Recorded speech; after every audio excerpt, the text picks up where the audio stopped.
በጸሎት ምልጃ ወሳኝ ነው።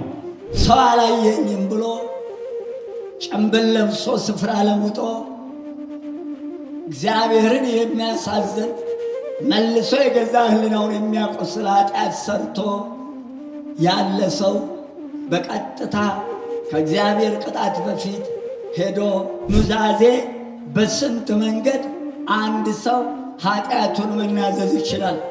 ይሄ ነው በየቦታው የሚያስቸግረን ጥያቄ።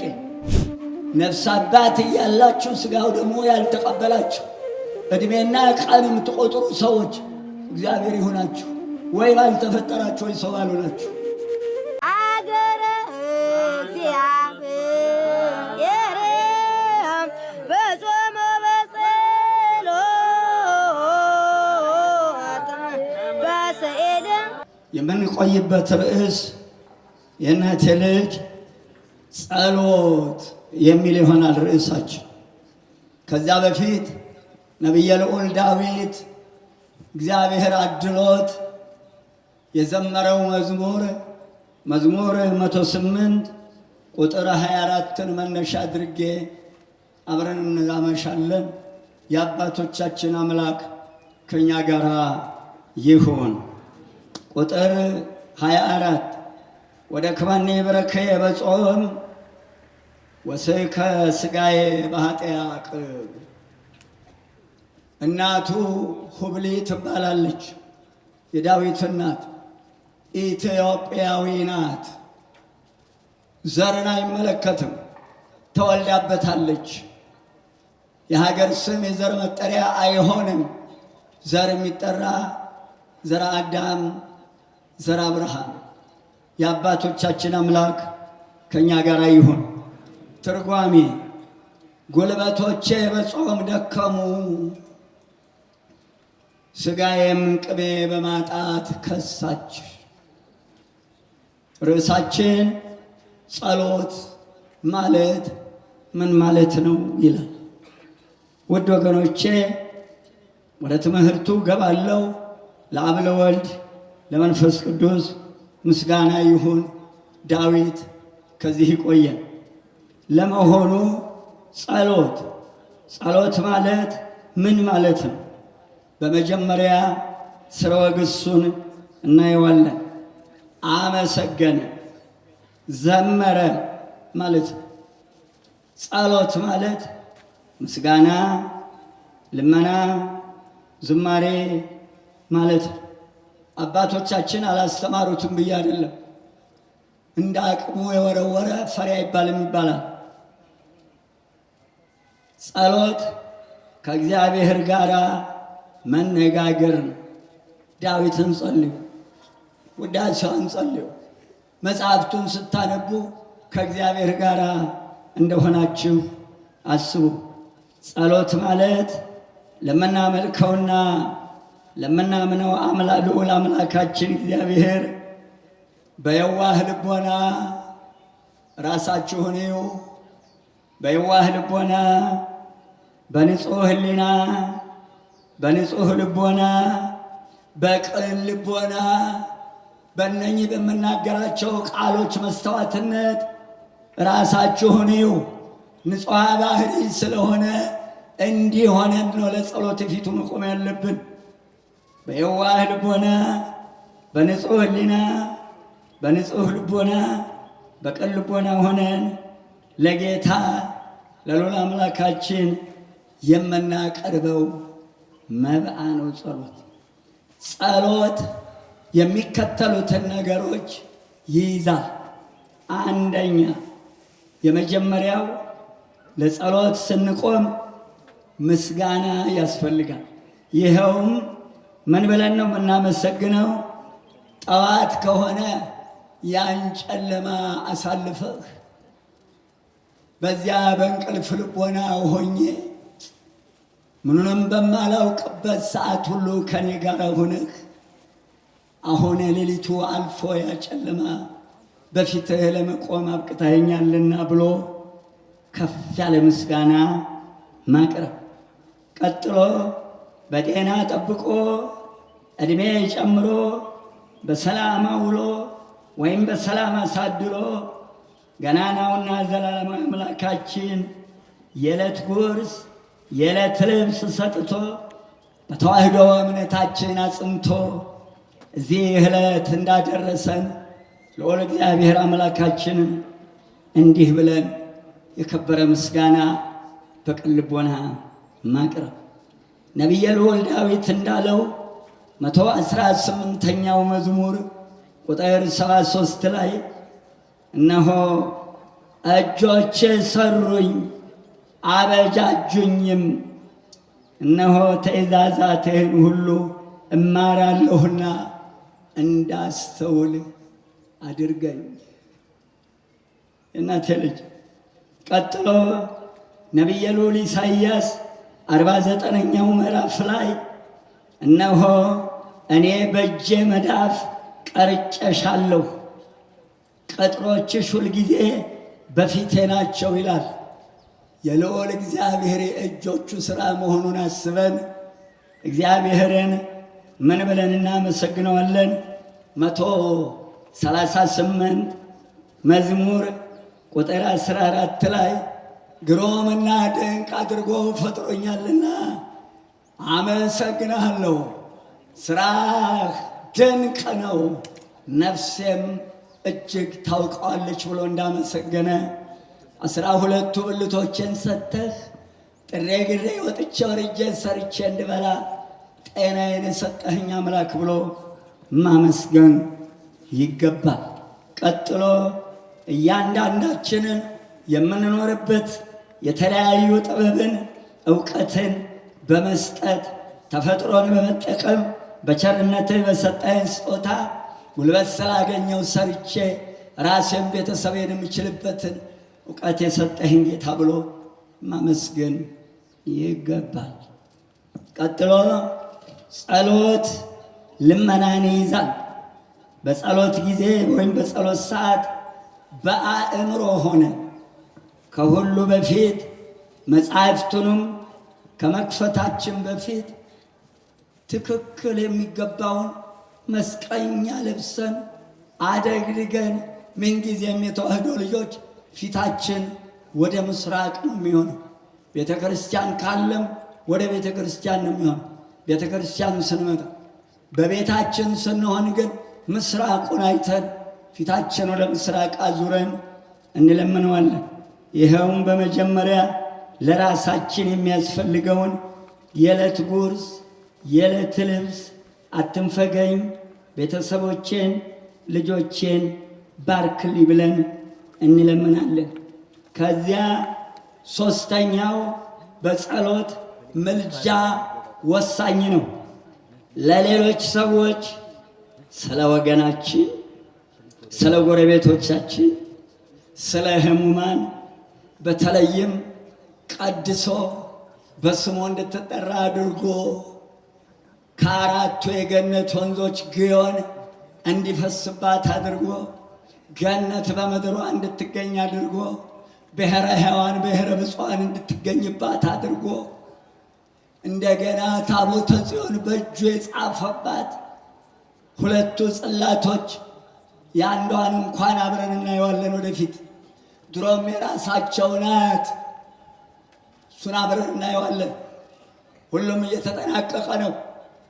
የእናቴ ልጅ እንደገና የእኛ ጌታ ዕለተ ዓርብ በቀራንዮ መሃል እጁ መሃል እግሩ የተቸነከረበት ሙሉ መስቀል በግሸን በመገኘቱ በዚህች በተቀደሰች ሀገር ላይ ስለ ሀገራችን፣ ስለ ዝናቡ፣ ስለ አዝመራው፣ ስለ ወንዞቹ ይህች ልዩ ቅድስት ቤተ ክርስቲያናችን ራሱ የመሰረታት ቆሞ መቅደስ ቅድስት ቀን ማለት አድርጎ የሰራት ሰኔ 20 ቅዳሴ ማርያም ጉባኤ 3 መቅደስ ቅድስት አድርጎ ራሱ 13ቱን ሐዋርያት ቅዱስ ጳውሎስን ጨምሮ የሰራት ቤተ ክርስቲያን መቅደስ ቅድስት ቀን ማህሌት እሜዜሰ አንትሙኒ ከመ ዝግበሩ ብሎ የመሰረታት ራሱ የተከላት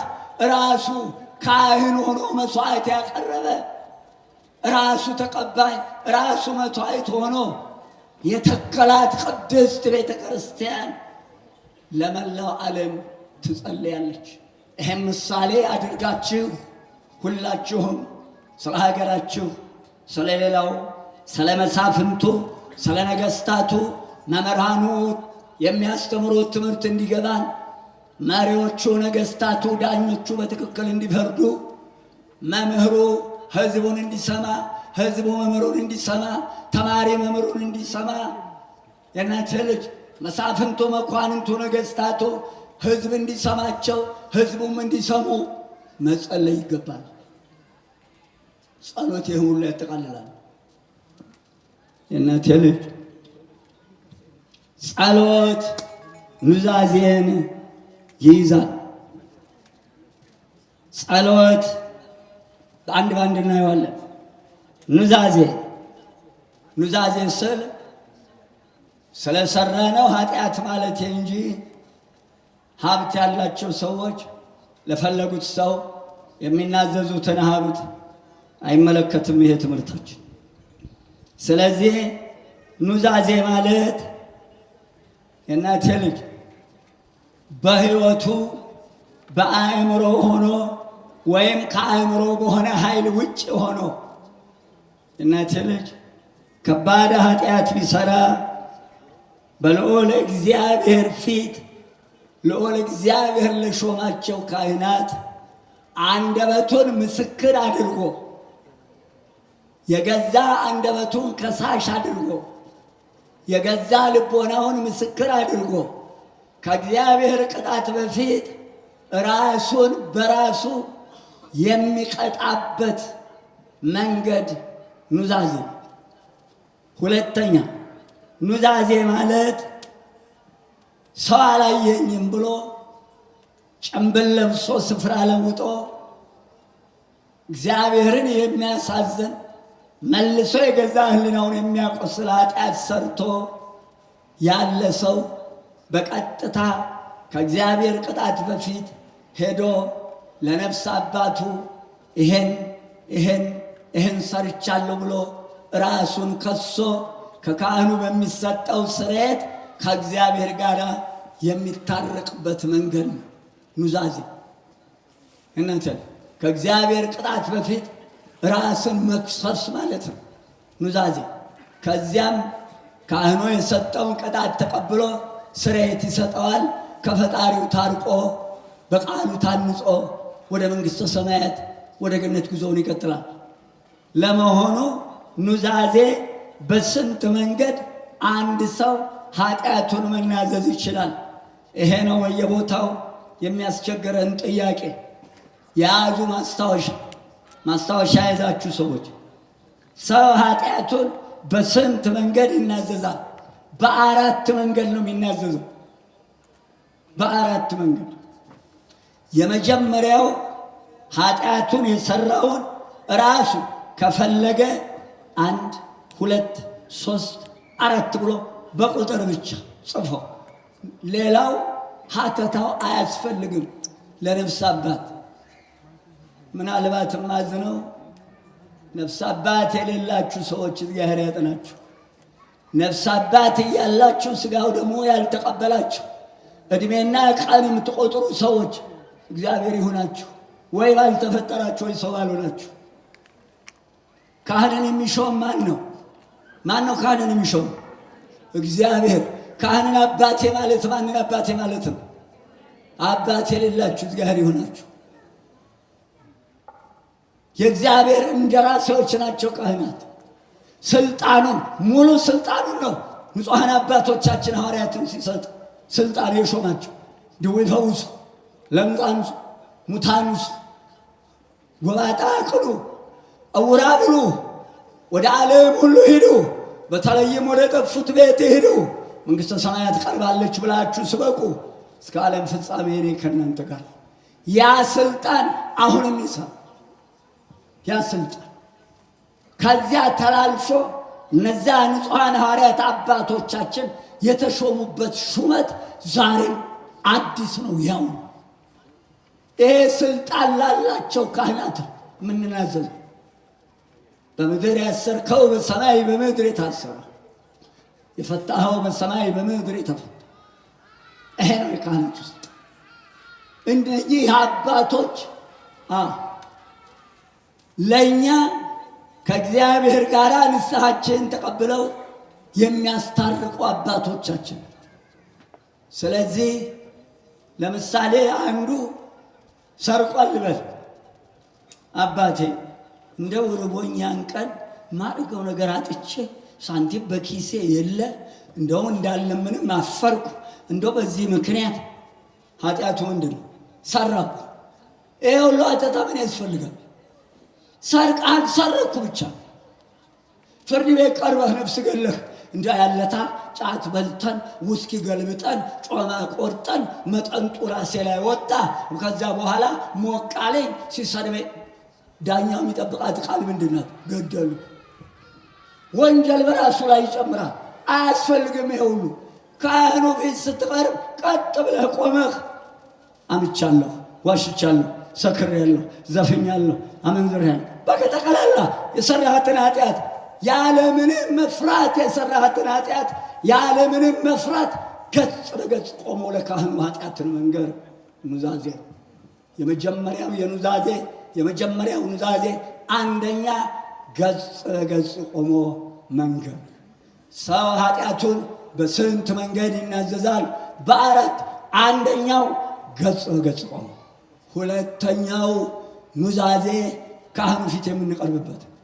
እመቤታችን ወላዲተ አምላክ እመብርሃን ለፍልሰታዋ አማልዳ በሰላም ታድርሰን። አሜን አትሉ እንዴ? አላችሁ አገር የረጠናሽ የእናቴ ልጅ እንደማመጥ።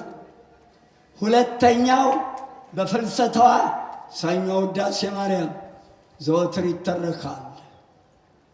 ያቺ ሴት ቅዱስ ኤፍሬም፣ ቅዱስ ባስልዮስ የተዋህዶ ልጆች ሁለቱ እዛ ላይ ይተረካል። ኃጢአቷ ከባድ ነው፣ የሰራችው ኃጢአት። አባቶቻችን እኛ እንዳንሰራው ብለው አይናገሩትም። እኛ ግን አልፈን ሄደናል። አይጉዳችን። የምታደርገው ስታጣ እየጻፈች ታስቀምጠው ነበር። ሄዳ ለቅዱስ ባስልዮስ ለተዋህዶ ልጅ አባቴ ሆይ የሰራሁት ኃጢአት አስጨነቀኝ። እጃችን ህሊናችንን የሚያቆሰን ስራ አንስራ ባካችሁ። እባክህ የእናቴ ልጅ ወገኔ፣ አክሊሌ ወገኔ እባክህን ስማኝ። የእናቴ ልጅ እባካችሁ ህሊናችንን የሚያቆስን የሰው ህሊናም የሚያቆስን ስራ አንስራ። አይጎድስ ሞትን ያህል ዕዳ ተሸክሞ እንዲህ መዝረክረክ ያለንን መሰላለን ጭብጥ አንሞላ። አባቴ ሆይ የሰራሁት ኃጢአት አስጨነቀኝ፣ አላስወጣ አላስገባ አላስተኛለኝ፣ ህሊና የቆሰለ አባቴ እባክህ እንዳልሰጥህ እንዳልነግርህ አሳፈረኝ ስራዬ። እንዴት ብዬ ስልናገረው? የጻፍኩትንስ እንዴት ብዬ ላስነብብህ? እግዚአብሔር በሰጠ ስልጣን አባቴ ይፋቅልሽ በለኝ አለችው። በስመ አብ ወወልድ ወመንፈስ ቅዱስ አሐዱ አምላክ እንዳልሽው ይሁንልሽ አላት። ገለጥ አድርጋ ብታየው አንድ ቀርታለች፣ ጽፋ ሰጥታ። ልናገረው የፈለኩት ሁለተኛው የኑዛዜ አይነት ጽፎ መስጠት። ሊጨርሰው ያደርሳችሁ እያለሁ ነገሩ። ከዚያ በኋላ አንድ ቀርታብኛለች፣ አባቴ ሆይ ሌላው ተፍቆኝልኛል አለች። እዩት የካህናትን ስልጣን፣ እዩት የካህናትን ስልጣን። በዚህ መስተዋትነት ይሄን ይሁና፣ ስልጣኑ ያው ነው። የካህኑም አባቶቻችን ተጠቀሙ፣ አባቶቻችሁ። ከዚያ በኋላ ለእኔ አይቻለኝም ወደ ቅዱስ ኤፍሬም ይዣለ ሄደች። አባቴ ሌላው ተፍቆልኛል፣ ወደ አንተ ልኮልኛል፣ እንደ አባቴ አንተም ፋቅልሽ በለኛለች። ልጄ ሆይ የአንድ ቀን መንገድ ቢሆን ስትመጣ ስትሄድ 2 ቀን ቢሆን ስትመጣ ስትሄድ 4 ቀን በፈሊጥ አድርገው ያልባታል፣ ይጠማታል። ድህነትን ፍለጋ መንከራተቷን እንዲቆጥርላት እግዚአብሔር አባቶቻችን ድሮ ከበድ ያለ ኃጢአት የሰራውን ሌላውን ስትመጣ እነግርሃለሁ። እስቲ ወደ ደብረ ሊባኖስ ጣቃ ጭነህ ወደ ዝቋላ ወደ ገዳማቶቻችን ታዲያ ሀብቱን አይተው ነው አታርገው ነው ልጆቹን የማያውቃባት የለም። ሀብት ያለውን ጣጋ ገዝተህ ሸምብራ ጭነህ የእናቴ ልጅ አልባሳቱን የሚገባውን ይዘህ ሄደህ ተሳልመህና ስትመለስ እንገናኛለን ይሉና እዛ ደርሶ ሲመጣ ብዙ ነገር አለ። የአባቶች ጸሎት የገዳሙን በረከት ተቀብሎ ይመለሳል። እንዲህ አድርገው ይሰጡ ነበር በፈሊጥ።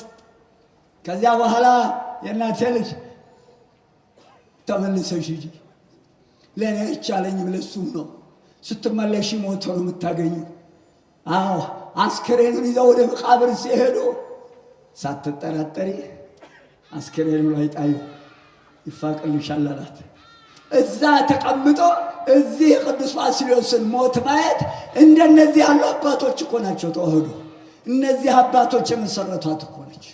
በነቢያትና በሐዋርያት መሰረት ላይ የተመሰረተች በጌታችን በመድኃኒታችን በኢየሱስ ክርስቶስ ደም የከበረች እምነት ቤተ ክርስቲያን ኢየሩሳሌም ሰማያዊት አምሳለ ኢየሩሳሌም።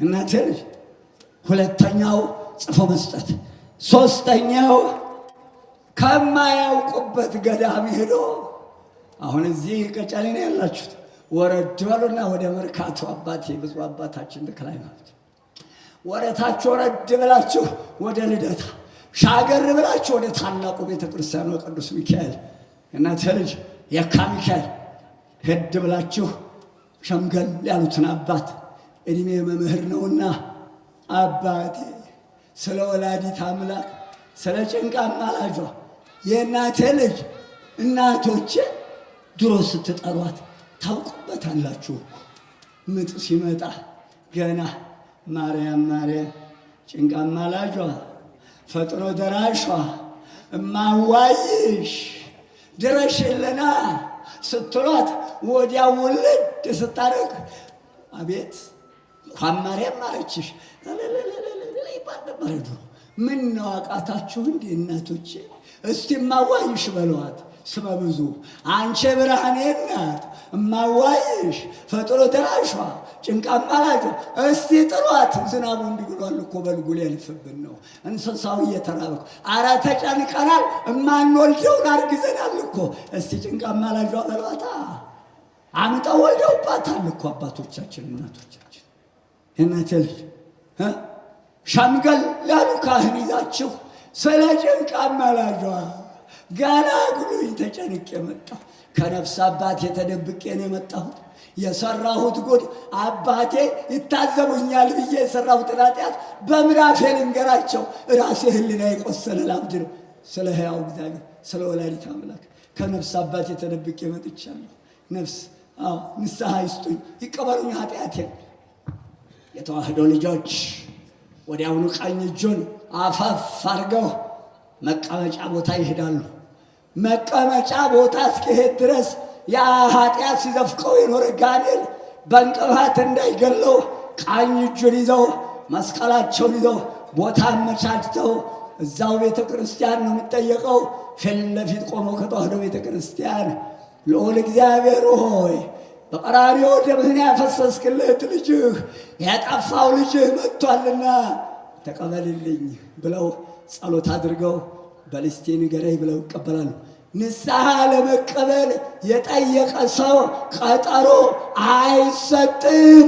ወዮልን! ሌሊት ገሎት ሲያድር አይሰጥም ቀጠሮ። እናንተ ወዲያውኑ ተቀብለው አዳምጠው ፍትሐ ዘወልድ ደግመው እግዚአብሔር ይፍታ ብለው ከቻለው ማይዝ ከሆነ የቀጡትን ቅጣት ይህን ያህል ቀን ጾም መጽዋት ይህንን ያህል ቀን እንደ ኃጢአቱ ክብደት ቅጣቱን ሰጥተው ያ የካህናቱ ስራ ነው። እዛ ውስጥ አልገባም። ካህኑ የሚሰጠውን ቅጣት አነሰ ልጨምር በዛ ልቀንስ ማለት አይቻልም። መጨመር ከፈለገህ አባቴ ጨምሩልኝ እባክዎት። የቱን ልጨምርልኝ? ጾሙን ስግደቱን ምጽዋቱን የቱን ሊጨምርልህ? ሊቀንስ ከፈለገ ምናልባት ንስሐ ተቀብሎ ሲሄድ ስግደት ሰጥተውት ከሆነ ሰይጣን ተንኮለኛ ነው። ወለም ቢለው እግሩን አባቴ ወለም አለኝ ምን ይበጀኛል መስገድ ወደ ምጽዋት ይቀየራል፣ ወደ ጾም ይቀየራል። የተዋህዶ ካህናት ብልሆች መንፈስ ቅዱስ ነው ጥበቡን በሰባት አይነት የክህነት ስልጣን እናት ልጅ መንፈስ ቅዱስ ማስተስሪ ነው። መንፈስ ቅዱስ ማንጽሒ ነው። መንፈስ ቅዱስ ማንቅሒ ነው። መንፈስ ቅዱስ ከሳቲ ነው። ሰባት አይነት የመንፈስ ቅዱስ ስጦታዎች ንጹሐን ጳጳሳት ድንግልናቸውን ያጸኑ ንጹሐን ጳጳሳት አባቶቻችን በድንግልና ሆነ የሾማቸው ንጹሐን ካህናት ላይ ሰባቱ የመንፈስ ቅዱስ ሥራ አድሮባቸዋል። ተጠቀሙባቸው። ማስተስሪ ኃጢአትን የሚያስተሰርይበት ስልጣን አለው ካህኑ። በዚያን ጊዜ እግዚአብሔር ይፍታ ሲሉ ከራስ ጠጉሩ እስከ እግር ጥፍሩ ድረስ ያሰረው ኃጢአት ሰንሰለት ወልቅ ብሎለት ሄደ። ከዚያም ተመልሶ የሰጡትን ቅጣት ይዞ ነፍስ አባቱ ጋር ሄዶ አባቴ ተደብቄ ሄጄ ኃጢአቴን ተናዝዤ ተመልሼ መጣሁ ይላቸዋል። ያውቁታልና ልጄ እንኳን ለዚህ በቃህ፣ ገላገልከኝ፣ እግዚአብሔር ካንተ ጋር ይሁን። በልምን ቅጣት ተቀበልክ? ይሄ ያን የሰጡትን ቅጣት ጽፈው ይዙና እሳቸውም እግዚአብሔር ይፍታህ ይላሉ፣ ይከታተሉታል። መጨረሻ ሲያጠናቅቅ ወደ ሥጋው ደም የመጨረሻው አራተኛው የኑዛዜ አይነት የእናቴ ልጅ ለባልንጀራ መንገር ወይም ለጓደኛ አይጠብቅም። ጓደኛ ነው የሚባለው፣ ጓደኛ ይባል። ጓደኛ ሚስጥሬ ማለት ነው። ለመሆኑ ጓደኛ ወይስ ጉደኛ? ባልንጀራ ወይስ ባለጋራ? ስምንተኛው ሺህ ባልንጀራ በባልንጀራው፣ ወንድም በወንድሙ፣ እናት በልጁ፣ አባት በልጁ፣ መንግስት በመንግስት ላይ፣ ህዝብ በህዝብ ላይ። አቤት ማቴዎስ 24 ደብረ ዘይት ምን ተማራችሁ? ታነቡታላችሁ። ማቴዎስ 24 ታነቡታላችሁ። ባልንጀራ ወይስ ባለጋራ? ሚስጥር የሚነገረው ባልንጀራ ገና ሲነግሩት ለማን እንደሚያወራ ያሰላስላል። እዛው ቁጭ ብሎ ገላችሁ ሳይጨርስ ጎኑን ውጋት ይዟል። እዛ ይሸቀሽቃል። ወጋ ያደርገዋል። አውራ የሚለው ሰይጣን ነው። ተው እንኳን ሚስጥር ብሎ የነገረውን ሁለት ሆነው የተጫወቱትን ለሰው የማይጠቅም እስከሆነ ድረስ የማያንጽ እስከሆነ ድረስ አይወራም። ኑዛዜ ይህንን ይዛል። የሰው ልጅ ኃጢአቱን ለካህን የማይነግርበት ወቅት መቼ ነው? በበዓለ ሃምሳ ቅጣት ይሰጣል፣ ምጽዋት ይሰጣል። ቃለ እግዚአብሔር ሄዶ ቤተ ክርስቲያን እንዲሰማ ዱሬ ጉባኤ ቤት ቅርብ ካለ ጉባኤ ቤት ሄዶ ማታ መጽሐፍት ቤት ሄዶ ጉባኤ ሊሰማ ይደረግ ነበር። አለዛም መጽሐፍትን ከወንጌሉ ከመጽሐፍ ቅዱሱ መርጦ ይህን ሐሳብ ጸልይ ይባላል። ነገር ግን በበዓለ ሃምሳ ጾም፣ ጸሎት፣ ስግደት ቅጣት የማይሰጠው የሰራው ኃጢአት ነው የሚወስነው። የእናቴ ልጅ የሰራው ኃጢአት እጅግ ከባድ ከሆነ ደም ቢያፈስ የእናቴ ልጅ ፍርድ ቢያጓድል፣ ድሃ ቢበድል፣ ድሃ ቢያስለቅስ፣ የሰው ላብ ያለ ምክንያት ቢበላ እጅግ ፍዳው ከባድ ነውና የእናቴ ልጅ በዓለ ሃምሳ ዓመት እስከ ዓመት ጾም፣ ሂድ በረሃ ገብተህ አልቅስ፣ መንኩሰህ ጸልይ ይባላል። ቀልድ አይደለም። ኃጢአት ለመዳን ለፈለገ እናቴ ልጅ እነሆ የነፍስ ልጅና ካህኑ ተገናኝተው ካህኑ ኃጢአቱን የማይቀበልበት ምእመኑም ተነሳ። ይሄው ኃጢአቱን የማይነገርበት ጊዜ ከሆሳዕና 6 ሰዓት ጀምሮ እስከ እሁድ መንፈቀ ሌሊት ወተንሥአ እግዚአብሔር ከመ ዘንቃህም ነው ወከመ ኃያለ ወህዳገ ወይኑ ቀተለ ጸሮ በድኅሬሁ ከበሮው እስኪል ድረስ አባቶቻችን እግዚአብሔር ይፍታ እስከሚሉ ድረስ ኃጢአትን መናገር አይቻልም። እነዚህ 7 ቀኖች ብቻ ናቸው። ጾም ነው ምክንያት አይሆንም። በዓለ ሃምሳ ነው ምክንያት አይሆንም። ከነዚህ ቀኖች ውጭ በሄደበት ሰዓት ንስሐ ልግባ ላለው መገላገል ብቻ፣ ሌላ ቀጠሮ የለም። ለታመመ ሰው ቀጠሮ አይሰጥም፣ ወዲያውኑ መፍትሄ መፈለግ። ለተጣላ ሰው ነገረ ሰሪዎች ገብተው እንዳያጋድሉ ወዲያውኑ ማስታረቅ። ሁለቱ ጠበኞች ካሉ ምናልባት በዚያን ቀን ማስታረቅ ካልተቻለ ግማሹ አስታራቂዎች ከዚህኛው ግማሹ አስታራቂዎች ከዚህኛው አድርጎ እስከ ቤት ይሸኛል። መንገድ ላይ ቢጋደሉስ? አይ አባቶቻችን ዲግሪ የለ ዶክትሬት የለ፣ አቤት ጥበብ፣ አቤት ማስተዋል፣ አቤት ትህትና፣ አቤት ሲያውቁበት። ዲግሪ ይዘህ ምን ሰርተህ ይሆን?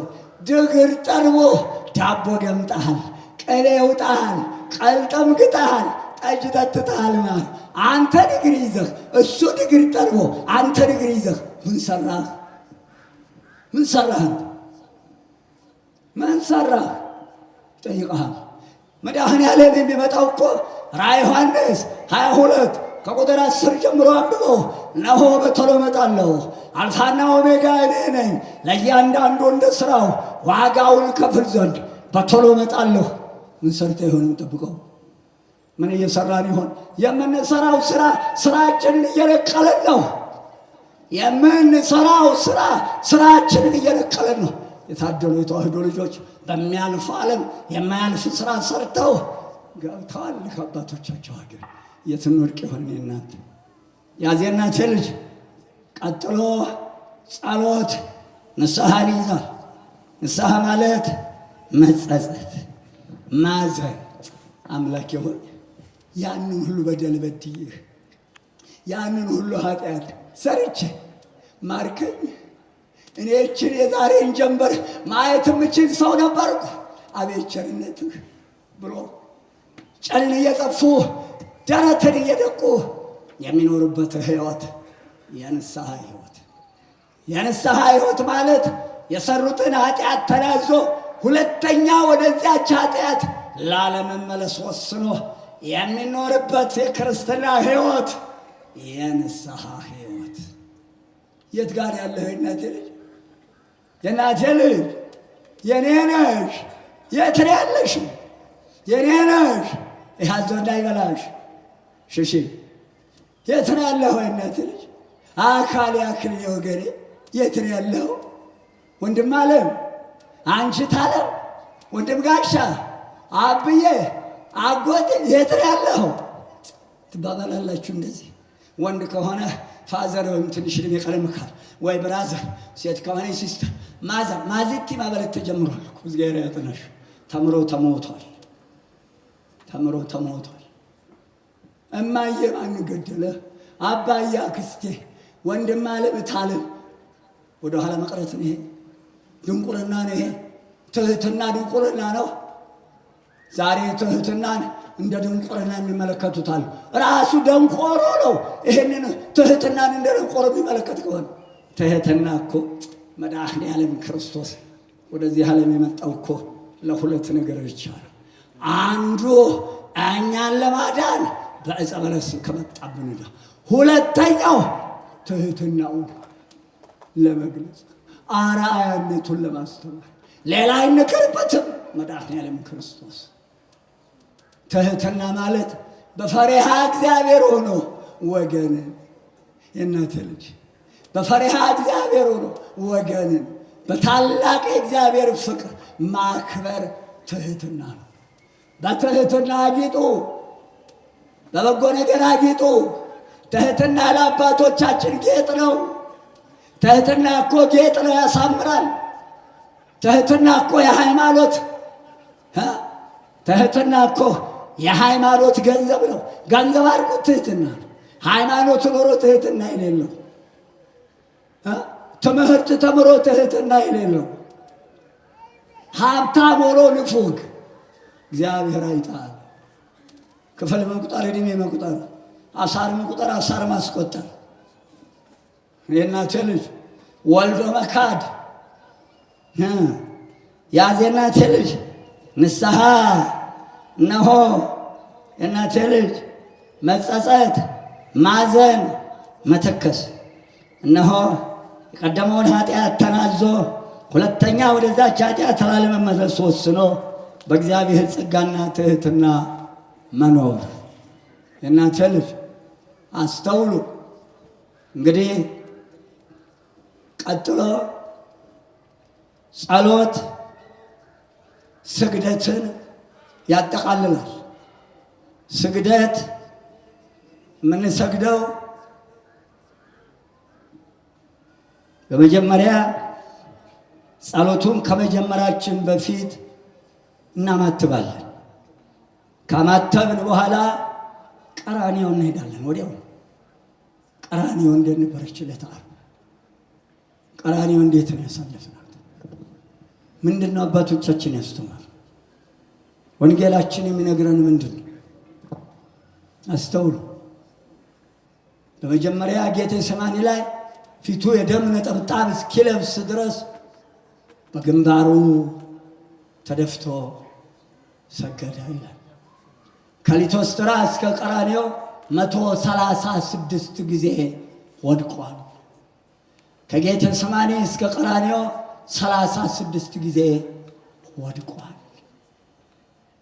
ይህንን እያሰብን አቅማችን የቻለ ብፁዕ አባታችን አቡነ ተክለ ሃይማኖት የደም ጀረርታ ከሰውነቱ እስኪወጣ ድረስ እልፍ ጊዜ ይሰግድ ነበር ይላል።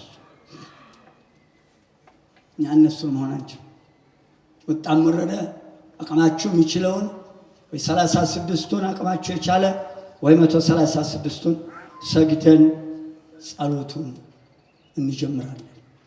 ስለዚህ ስግደትን ይጨምራል። ይሄውም ለልዑል እግዚአብሔር የምንሰግደው ከፍተኛ የሆነ አክብሮታችንን እግዚአብሔርን የማክበራችንን ከምንገልጽበት አንዱ መንገዳችን ስግደት ነው። ከዚህ በተረፈ የእናቴ ልጅ ልዑል እግዚአብሔር አምላካችን እንደ ቸርነቱ ይጠብቀን። ለአብ ለወልድ ለመንፈስ ቅዱስ ምስጋና ይሁን። እሱ በወደደ ጊዜ ያገናኘን አንደበቴን ያከናወነ መድኃኔዓለም ስሙ የከበረ ይሁን። ስለ መርገፉ የምትጠይቁኝ ሰዎች ካላችሁ አሁንም ባይሆን አስባችሁበት ሜትሩን መትራችሁ ጠይቁኝ፣ አብረን እናስተካክለዋለን። አንደበቴን ያከናወነ እናንተን ያበዛ እኔም ለእናንተም እችን ዕድሜ የሰጠን ዛሬዋ ዕለት የደረሰን ምስጋና ይግባ። ዓይኔን ያጠገበ አምላክ ምስጋና ይግባ። ከዚህ ጉባኤ የሚለየን መከራ አያምጣብን። መድኃኔዓለም ክርስቶስ አንገት እንደደፋን እንዳዘን 51 ዓመታችን እያለቀስን ነው።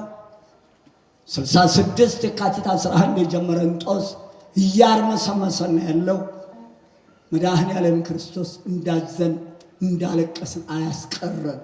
ቀና የምንልበት እንባችን አብሶ በሁለት እጁ ቀና የሚያደርግበትን ቀን ባጭር ያድርግልን መድኃኔዓለም ክርስቶስ። የተሰዋውን መስዋዕት የተጸለየውን ጸሎት ይቀበል። አባቶቻችን በጾም በጸሎታቸው ያገኙትን ዋጋ ለማግኘት ያገኙትን መልስ በቸርነቱ ያድለን። ዝናመ ምሕረቱን መድኃኔዓለም ክርስቶስ የዳዊት ልጅ የዳዊት አምላክ የአብርሃም ልጅ የአብርሃም አምላክ በምሕረቱ ያስበን። ስሙ የከበረ ይሁን። ለመንግሥተ ሰማያት ያብቃን።